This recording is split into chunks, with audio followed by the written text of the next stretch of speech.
Nicholas Maduro Sai ഭക്തനാന്ന് കേൾക്കുന്നു. ശരിയാണ്. വളരെ ഒരു കൗതുകം ഉണ്ടാക്കുന്ന വാർത്തയാണ്. ഇതിനെ പറ്റിയിട്ട് ശരിക്കും എനിക്ക് അറിവില്ലായിരുന്നു. ഇതിനെപ്പറ്റി എഴുതിയിരിക്കുന്നത് ഭാസ്കരൻ നായർ അജയൻ എന്ന് പറയുന്ന സോഷ്യൽ മീഡിയ ആക്ടിവിസ്റ്റ് ആയിട്ടുള്ള അദ്ദേഹത്തിൻ്റെ ഫേസ്ബുക്ക് പേജിലാണ്. ആ പേജിനകത്ത് കൃത്യമായിട്ടൊരു വലിയ ഒരു പോസ്റ്റ് അതിനെ പറ്റിയിട്ടുണ്ട്. എന്തായാലും അതിൻ്റെ കാരണവും കാര്യങ്ങളും എല്ലാം തന്നെ അദ്ദേഹം വ്യക്തമായിട്ട് ആ പോസ്റ്റിൽ പറയുന്നുമുണ്ട്.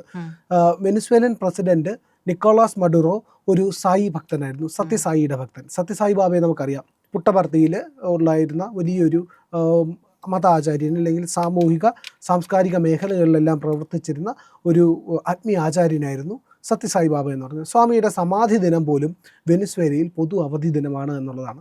അദ്ദേഹം സമാധിയായ 2011 ഏപ്രിൽ 24 അവിടെ അവധി ദിനം പൊതു അവധിയായിട്ട് പ്രഖ്യാപിച്ചിരുന്നുള്ള. ഇന്ത്യയിൽ അന്ന് പൊതു അവധിയല്ലായിരുന്നു കേട്ടോ. അന്ന് കോൺഗ്രസ് സർക്കാർ ഭരിക്കുന്ന കാലമാണ്. കോൺഗ്രസ്സിന് ഈ പറയുന്ന സത്യസായി ബാബയെ കണ്ണിന് കണ്ടുകൂടാ എന്നുള്ളത് മറ്റൊരു കാര്യം. പ്രത്യേകിച്ച് സോണിയാഗാന്ധിയുടെ താല്പര്യവും വിദേശ ഒരു അനുകൂല സ്വഭാവവും ഒക്കെ നമുക്ക് കൃത്യമായിട്ട് അറിയാമല്ലോ. അതിനെല്ലാം തന്നെ ഭാസ്കരൻ നായർ അജയൻ കൃത്യമായിട്ട് ഇതിനകത്ത് വിമർശിക്കുന്നുമുണ്ട്. അദ്ദേഹത്തിൻ്റെ ആ പോസ്റ്റ് ഒന്ന് വായിച്ചു കഴിഞ്ഞാൽ നമുക്ക് കുറച്ചുകൂടെ കാര്യങ്ങൾ മനസ്സിലാവും. അതിലേക്ക് വരാം. 2011 ഏപ്രിൽ 24 പുട്ടപർത്തിയിലെ സത്യസായി ബാബ സമാധി അടഞ്ഞു. അന്ന് അദ്ദേഹത്തിന് ഇന്ത്യയിൽ മാത്രം 15 കോടിയിലധികം അനുയായികൾ ഉണ്ടായിരുന്നു. ആയിരക്കണക്കിന് സ്കൂളുകൾ, ആശുപത്രികൾ, കോടിക്കണക്കിന് പേരെ ദാരിദ്ര്യത്തിൽ നിന്ന് മോചിപ്പിച്ച വ്യക്തി, ജാതിയോ മതമോ നോക്കാതെ ലക്ഷക്കണക്കിന് പേർക്ക് കിടപ്പാടം നൽകിയ വ്യക്തി. അന്ന് ഇന്ത്യ ഭരിച്ച സോണിയ സർക്കാർ പൊതു അവധി പോയിട്ട് 1 മണിക്കൂർ പോലും ദുഃഖാചരണം പ്രഖ്യാപിച്ചില്ല എന്നുള്ള ഈ പറഞ്ഞ കാര്യത്തിനകത്ത് 1-2 കാര്യങ്ങളൂടെ വ്യക്തമാക്കാം. പുട്ടപർത്തി പോയിട്ടുണ്ടോ?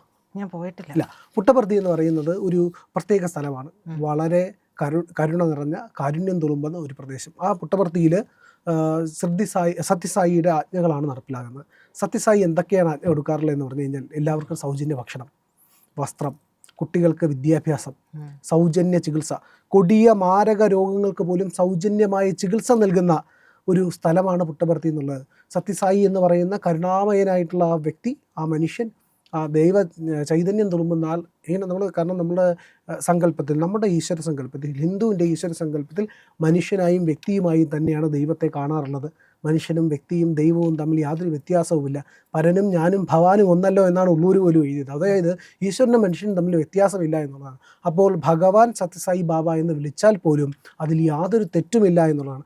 അത്രയേറെ കാരുണ്യത്തിൻ്റെ, കനിവിൻ്റെ, സ്നേഹത്തിൻ്റെ, സനാതന ധർമ്മത്തോടുള്ള പ്രതിബദ്ധതയുടെ എല്ലാം തന്നെ ഒരു വലിയ വെളിച്ചമായിരുന്നു സത്യസായി ബാബ എന്നുള്ളതാണ്. എന്തായാലും വെനിസ്വേലയിൽ സ്വാമിയുടെ സമാധി ദിനമായ അന്ന് അവധിയായിരുന്നു എന്നുള്ളതാണ്. കമ്മ്യൂണിസ്റ്റ് വെനിസ്വേലയിൽ ആൾ ദൈവം മരിച്ചാൽ അവധി കൊടുക്കുമോ എന്നുള്ളത് മറ്റൊരു ചോദ്യമുണ്ട്. മുറ്റത്തെ മുല്ലയ്ക്ക് മണമില്ലല്ലോ എന്നാൽ കൂടി അദ്ദേഹം തമാശ രൂപേണ പറയുന്നുണ്ട്. എന്നാൽ മതപ്രചാരണത്തിനായി ഇന്ത്യയിൽ വന്ന് ആ വിവാദ വിഷയങ്ങൾ ഇപ്പോൾ പറയുന്നില്ല എന്ന് കൂടി ഒരു ബ്രാക്കറ്റിൽ അദ്ദേഹം പറയുന്നുണ്ട്. ഇന്ത്യയിൽ വന്ന് നോബൽ സമ്മാനം നേടി മതപ്രചാരണം ലക്ഷ്യമിട്ട് മാത്രം പ്രവർത്തിച്ച് അന്യമതസ്ഥർക്ക് ഒരു ഗുണവും ചെയ്യാത്ത ഭോപ്പാൽ വിഷവാതക ദുരന്തത്തിലെ കുറ്റവാളിയായ ലോകചരിത്രത്തിൽ തന്നെ 30,000 സാധാരണക്കാരെ, അല്ലെങ്കിൽ പൊതുജനങ്ങളെ കൊല്ലപ്പെട്ട ദുരന്ത സൂത്രധാരൻ വാരൻ ആൻഡേഴ്സനെ രക്ഷപ്പെടുത്തിയ സ്ത്രീ, അയാളെ കുറ്റവിമുക്തനാക്കാൻ അമേരിക്കൻ ജഡ്ജിന് കത്തെഴുതിയ മദർ തെരേസ എന്ന അന്യേസ ആഗ്നസ് ജോർജെ ബോയാഞ്ചു മരണപ്പെട്ടപ്പോൾ അന്ന് ഇന്ത്യൻ സർക്കാർ പൊതു അവധി പ്രഖ്യാപിച്ചു. കൂടാതെ 3 ദിവസത്തെ ദുഃഖാചരണവും നടത്തി എന്നുള്ളതാണ്. അത് ഇതിൻ്റെ കൃത്യമായി വിവാദം ഉണ്ടാകുന്ന ഒരു കാര്യമാണ് പറഞ്ഞിരിക്കുന്നത് മദർ തെരേസയെ പറ്റിയിട്ട്. മദർ തെരേസയെ പറ്റി നമുക്ക് പല വിയോജിപ്പുകളുമുണ്ട്.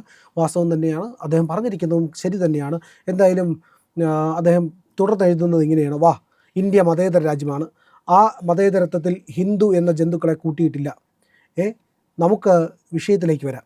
നമ്മൾ പറഞ്ഞു വന്നത് വെനിസ്വേലയുടെ കാര്യമാണ്. വെനിസ്വേലിയൻ പ്രസിഡന്റ് നിക്കോളാസ് മഡുറോയുടെ കാര്യമാണ്.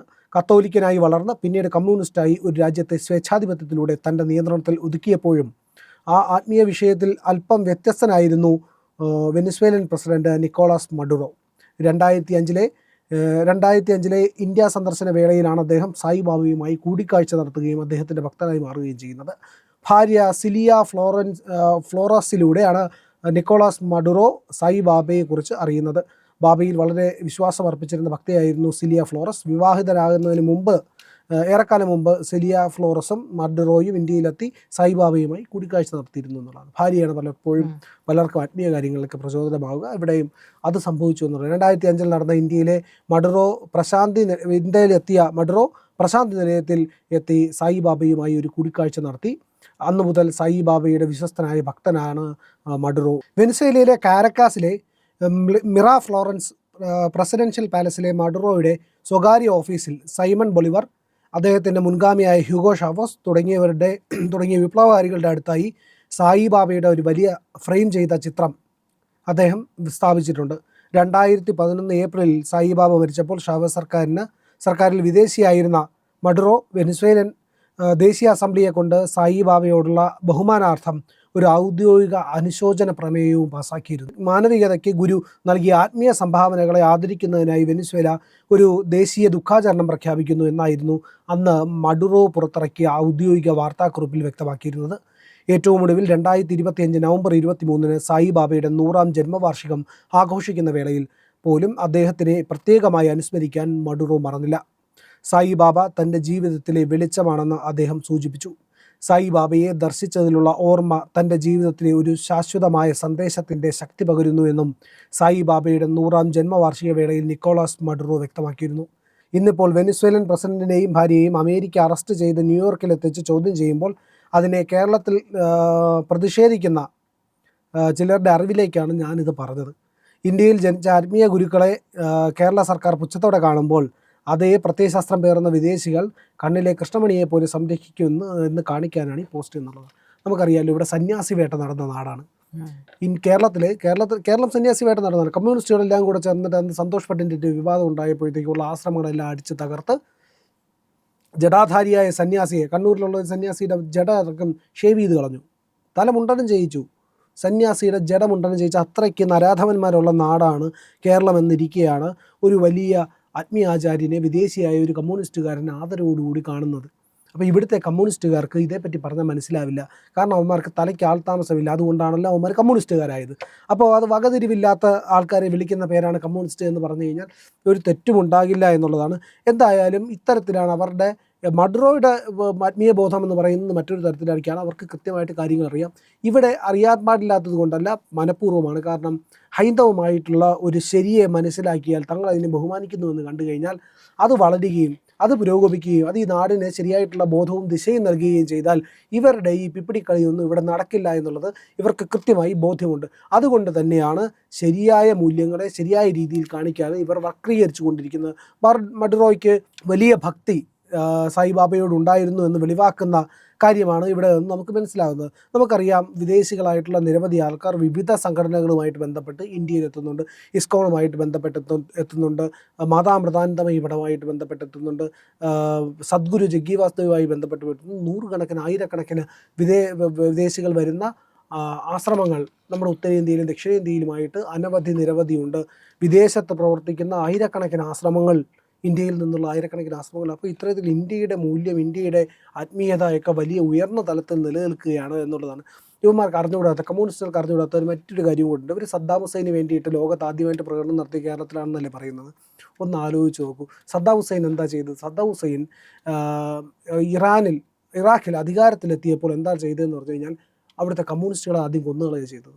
മുഴുവൻ കമ്മ്യൂണിസ്റ്റുകളെയും കൊന്നുകളയാൻ ആഹ്വാനം ചെയ്യുകയാണ് സദ്ദാം ഹുസൈൻ ചെയ്തത്. എന്നിട്ടാണ് ഏകാധിപത്യ ഭരണം നടപ്പിലാക്കിയത്. പണ്ട് കമ്മ്യൂണിസ്റ്റുകൾ ഉണ്ടായിരുന്ന രാജ്യം തന്നെയായിരുന്നു ഇറാഖും ഇറാനും. ഇറാനും വലിയ കമ്മ്യൂണിസ്റ്റ് രാജ്യമായിരുന്നു. കമ്മ്യൂണിസ്റ്റുകൾ ഇഷ്ടം പോലെ ഉണ്ടായിരുന്നു. ആ കമ്മ്യൂണിസ്റ്റുകളെയൊക്കെ കൊന്നൊടുക്കിക്കൊണ്ടിരിക്കുക ഇപ്പോഴും ഇറാനിൽ. മുൻപ് ഇറാഖിൽ കൊന്നു. അപ്പോൾ ഇവരെ കൊല്ലുന്ന ആൾക്കാരെയൊക്കെയാണ് ഇവർ വലിയ ഹീറോ ആയിട്ട് കണക്കാക്കിയിരുന്നത് എന്നുള്ളതാണ്. മോട്ടോർ സൈക്കിളിൽ വളരെ കുറച്ച് ദൂരം സഞ്ചരിക്കുകയും ബാക്കി ട്രെയിനിലും ബസ്സിലും ഒക്കെ സഞ്ചരിച്ച ആളുടെ പുസ്തകത്തിന് മോട്ടോർ സൈക്കിൾ ഡയറി എന്ന് പേര് കൊടുത്ത് വലിയ രീതിയിൽ പ്രചരിപ്പിക്കുകയും ചെയ്യുന്നവർ കൂടെയാണ് ഇവർ എന്നുള്ളതൊക്കെ മറ്റൊരു കാര്യം. അപ്പോൾ ഇതാണ് കമ്മ്യൂണിസ്റ്റുകളുടെ അവസ്ഥ. ഇവിടെ മഡുറോയ്ക്ക് വേണ്ടിയിട്ട് മുദ്രാവാക്യം വിളിച്ചുകൊണ്ടിരിക്കുകയാണ്. അവിടെ വെനിസ്വേലയിൽ വലിയ ആഘോഷ പ്രകടനം നടക്കുകയാണ്. ജനങ്ങൾ ആഘോഷിക്കുകയാണ്. ഞങ്ങൾ ഇതാ ജനാധിപത്യത്തിലേക്ക്, സ്വാതന്ത്ര്യത്തിലേക്ക് ഞങ്ങളുടെ രാജ്യം വന്ന് വീണിരിക്കുന്നു, ഞങ്ങൾ രക്ഷപ്പെട്ടിരിക്കുന്നു, ഉയർത്തപ്പെട്ടിരിക്കുന്നു എന്നാണ് അവർ വിശ്വസിക്കുന്നത്. അപ്പോൾ ഈ പറയുന്ന ഭാസ്കരൻ നായർ അജയൻ പറഞ്ഞിരിക്കുന്ന കൃത്യമായ പോസ്റ്റ് മഡുറോയുടെ ഈ പറയുന്ന ആത്മീയ ഉന്നതിയെ പറ്റിയാണ്. അതൊരു നല്ല കാര്യമാണ്. ഏകാധിപതിയാണെങ്കിലും ചിലപ്പോഴൊക്കെ ഇത്തരത്തിലുള്ള ആത്മീയമായിട്ടുള്ള മൂല്യങ്ങളോട് ഇഷ്ടം തോന്നിയേക്കാം. ആ ആത്മീയതയിലേക്ക് ഉയർന്നില്ല എന്നുള്ളത് വാസ്തവമാണ്. ഉയർന്നിരുന്നെങ്കിൽ ഏകാധിപതിയായി ജീവിക്കില്ല എന്നുള്ളതാണ് മറ്റൊരു കാര്യം. പ്രിയപ്പെട്ട പ്രേക്ഷകരെ, ഇന്ത്യ ലൈവ് ചാനലിന് നിങ്ങളുടെ സഹായം ആവശ്യമുണ്ട്. സഹായം വേണ്ടത് വളരെ നിസ്സാരമായൊരു സഹായമാണ്. നിങ്ങൾ നമ്മുടെ ചാനലിലെ വീഡിയോ കാണുമ്പോൾ ഇന്ത്യ ലൈവ് എന്നുള്ളതിൻ്റെ IND എന്നുള്ള ആ ലോഗോയിലൊന്ന് വിരലമർത്തിയാൽ അത് സബ്സ്ക്രൈബ് ചെയ്യാനുള്ളൊരു ബാർ തെളിഞ്ഞു വരും. അതിലൊന്ന് വിരലമർത്തി നമ്മുടെ ചാനൽ സബ്സ്ക്രൈബ് ചെയ്ത് ആ ബെൽ ബട്ടൺ കൂടി ഒന്ന് അമർത്തണം. ദയവായി നിങ്ങളുടെ സഹായം ഇന്ത്യ ലൈവിന് തുടർന്നും ഉണ്ടാവണമെന്ന് അഭ്യർത്ഥിക്കുന്നു.